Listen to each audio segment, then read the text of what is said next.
Gang shit, man. Y'all know what it is. It's your boy Lil Reese, man. You tuned in with G-Nice TV. Let's get it.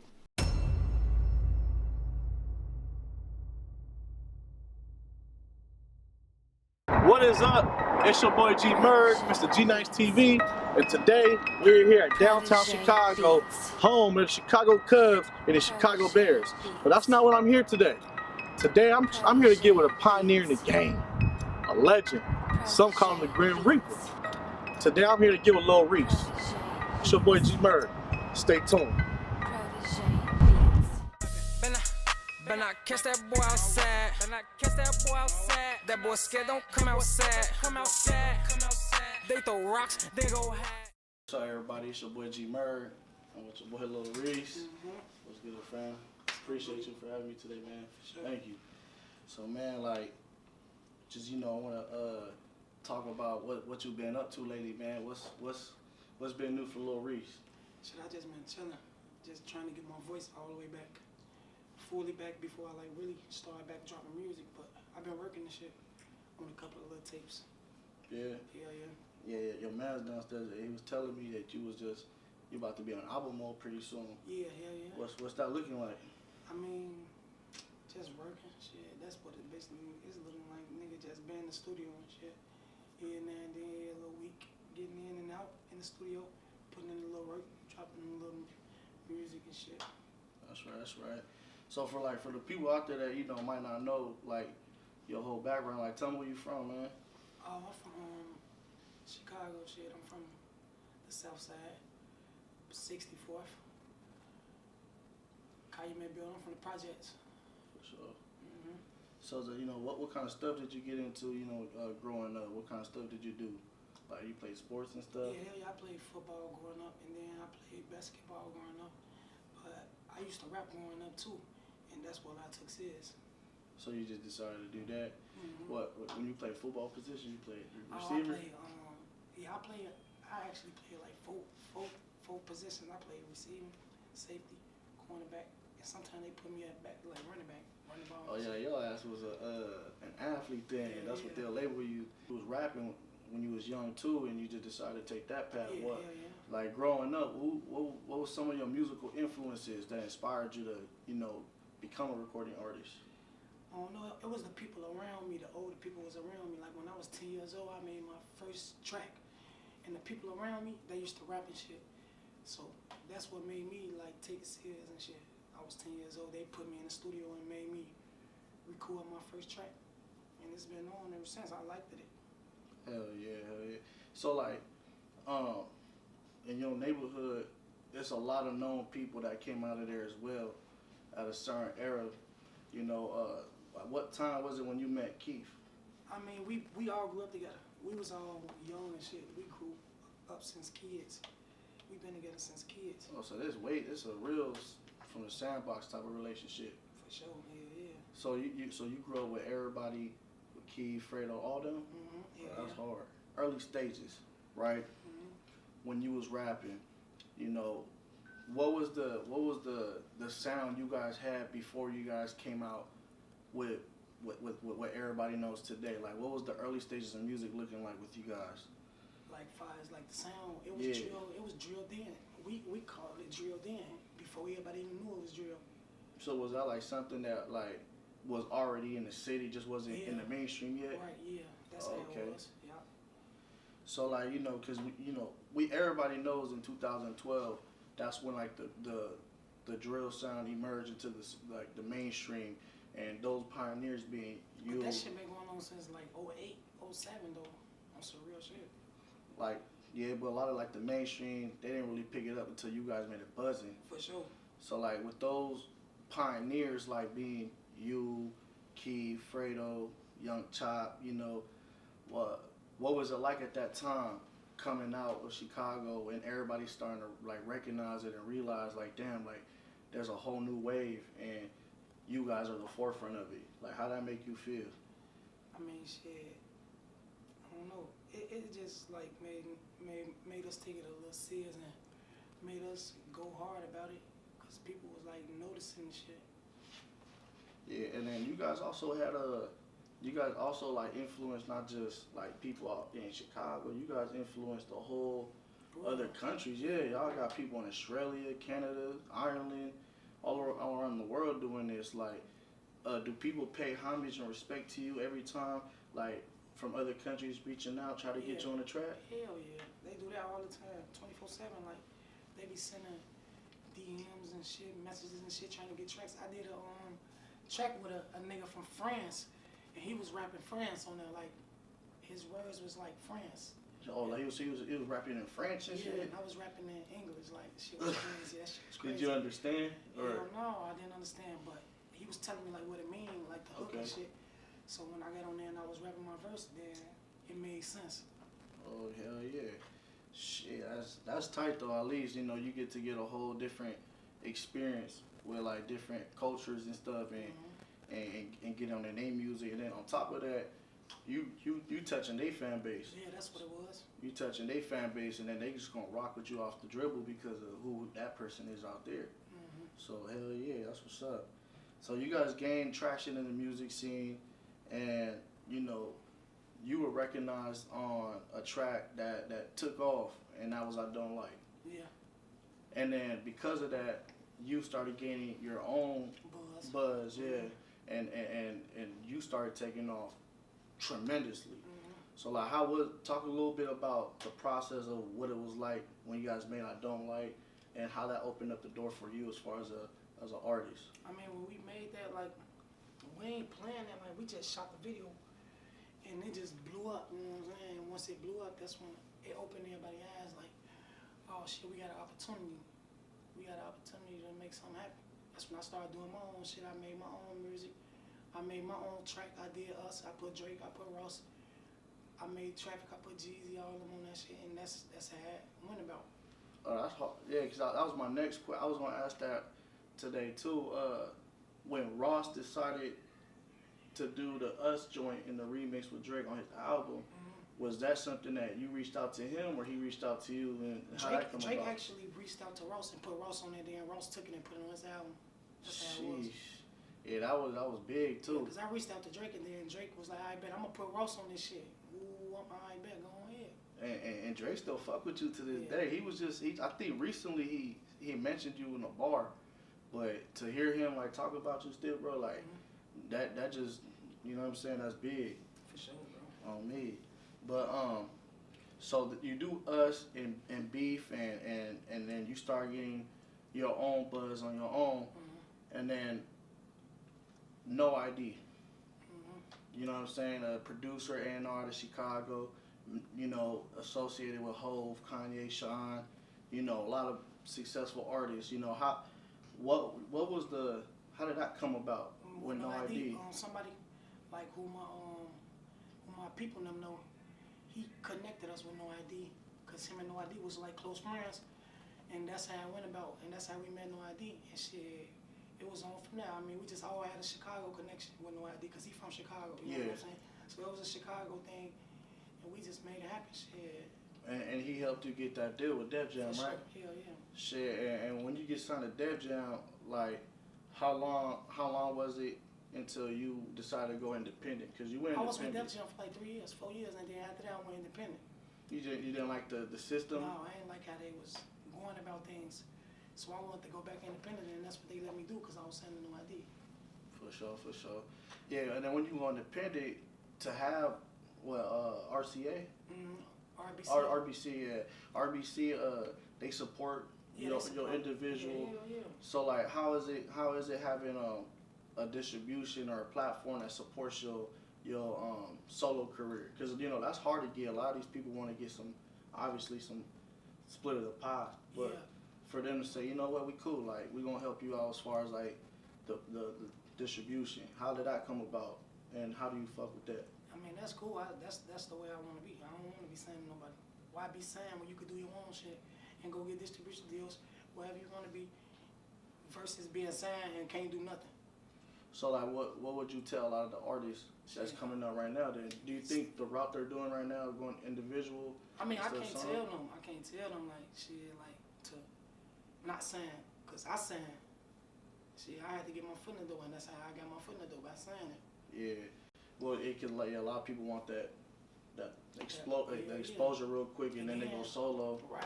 That's exactly how it goes. So you going solo, and then you start putting out your own tapes. Mm-hmm. You know, what was the difference of going solo and being signed for you? What was the difference in going solo and being signed? Yeah. The difference was I made more money being solo than I was signed. I ain't really make no money when I was signed. Shit, that's crazy. On November 11th, you know, there was reports that you got shot several times, and you were, you went to the hospital, and then, you know, a lot of people found out what happened. What can you say, like, what was the effect that had on your career and in your life moving forward? I don't know, it just like, I realized a lot of shit. That was my first time getting shot on November 11th.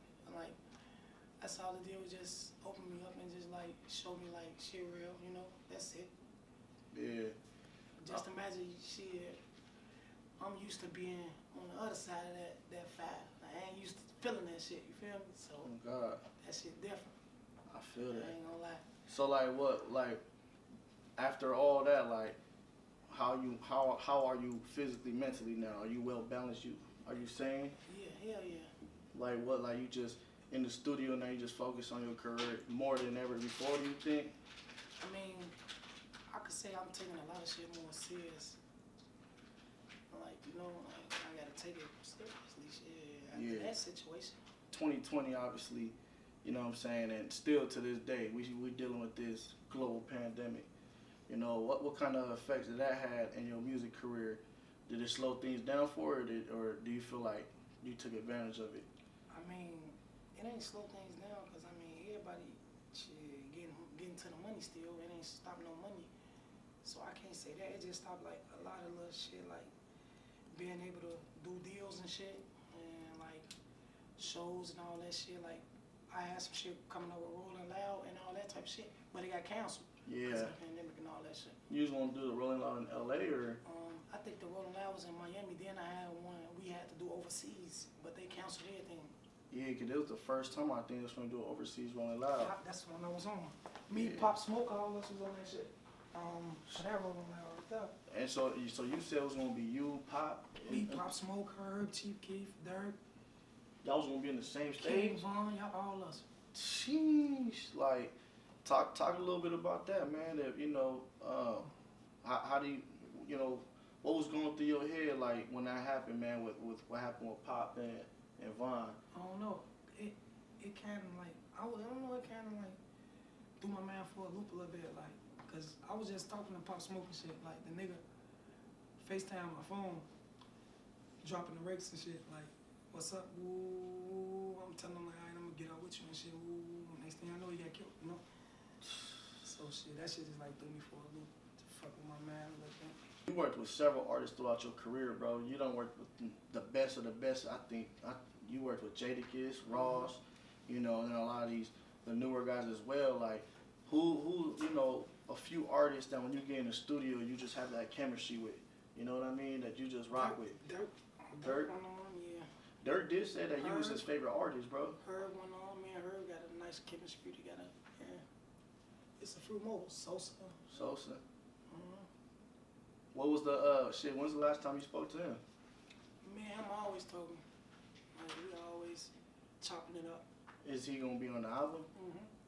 So I'm gonna get a little sneak peek. How many songs you got with him on the album? I got one song with him, one song with her, one song with Von. I got a song with Dolph. I got a song with Kevin Gates. I got a song with a lot of motherfuckers, but it ain't released right now. Yeah. Shit, well, hey, I'll be waiting for that for sure. Who's some young cats in the city that you rocking with right now, like underground artists that you've been keeping an eye on that you might get on the track with? Like, from my way, like Lil Muwop.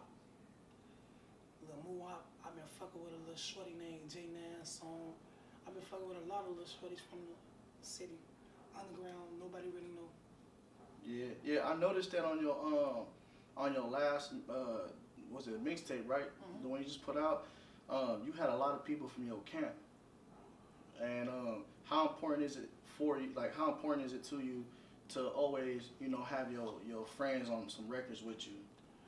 It's important, like, to show them, like, I ain't one of them type of industry niggas. I'm gonna put y'all on this shit. I ain't finna put no industry niggas on. It's important, I think, to keep it within the circle. So that's why I just, like, had them on the mixtape. Because I named it Lamron, so it wasn't gonna be no point in me having nobody from Lamron. Exactly. That one on the tape, so I had to go get people from the Lamron and put them on the tape.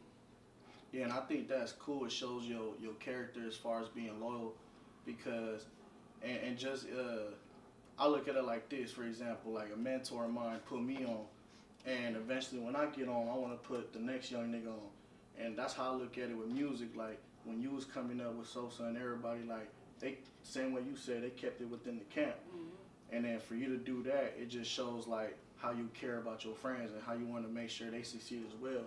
So I think that's very dope of you, bro, because a lot of people forget that shit. Hell yeah. And that's, I think, in my opinion, that's how a lot of shit go left. Because a lot of people start feeling salty. And forgetting this shit, like, feel like they left out. So going back to talk a little bit about the album, so you working on one or there's a few of them, you just ready to unload them motherfuckers? I'm ready to start unloading shit, but I'm going to do 2. Then summertime, I might do another one. So I might just drop like 3 on. And just have someone to vote? Yeah. That's hard.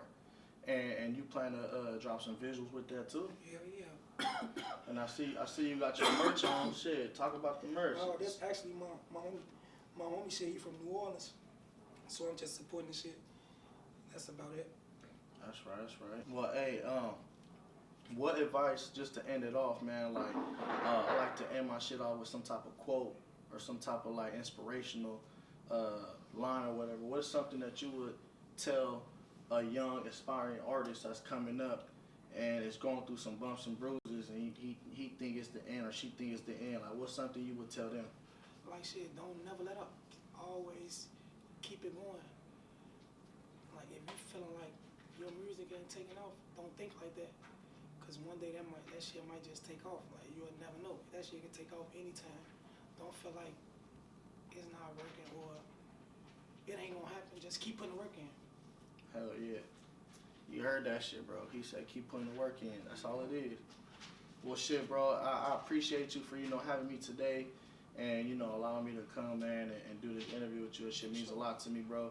And I just wish you nothing but success and going forward, bro. Same with you. Shit, yeah. You young. Appreciate that. Same with you, shit. I just submitted my shit to Complex yesterday, so hopefully I'm in the big stage soon, bro. Yeah, nigga, you 23, nigga. I'm older than you. Yeah. Nah, bro, on the real though, that's love, man, cause I knew reality. I wasn't gonna go to the league. That's reality. I'm not 6'1" linebacker. I'm not running a 4.4. So it's like I told myself, you know what? I'm from San Bernardino. I know a lot of NFL athletes, artists coming up, and I love this shit, bro. Interviewing people and just having the different perspectives of life and whatnot. And when I started doing the interviews with people, I just found that more interesting than football. Like I remember being at practice, I'll look at the clock, and that's when I knew that I was done with ball. And niggas look at the clock and they like, damn, niggas look at the clock like, bro, I'm trying to fucking do this instead. So that's when I knew, and it's crazy because when I first started this shit, actually, bro, and I remember my cousin told me, he said, look, bro, you trying to get all these big niggas, you need to just start with the underground, and eventually you're gonna break your way through. And 4 years later, I'm sitting here with Lil Reese, man, For sure. and exactly what he just said about never give up and all that. Like, I told myself that if it wasn't football, I'm gonna put this energy in this shit, and I wasn't gonna stop. And I'm sitting right here on my motherfucking pioneer in the game. You feel me? So that's a true testament that if you just put your mind and you keep working hard, shit gonna happen. It's only a matter of time when, but it's gonna happen. For sure. But shit, hey, Lil Reese, man, y'all go check out his shit. All on his streaming platforms. Stay tuned for, his albums coming soon. And shit, anything else we can expect from him? No, that's about it. Just music and shit. Just stay focused. Yeah, y'all gonna see. Stay focused on that shit. You wanna drop your social media tags so they can follow you?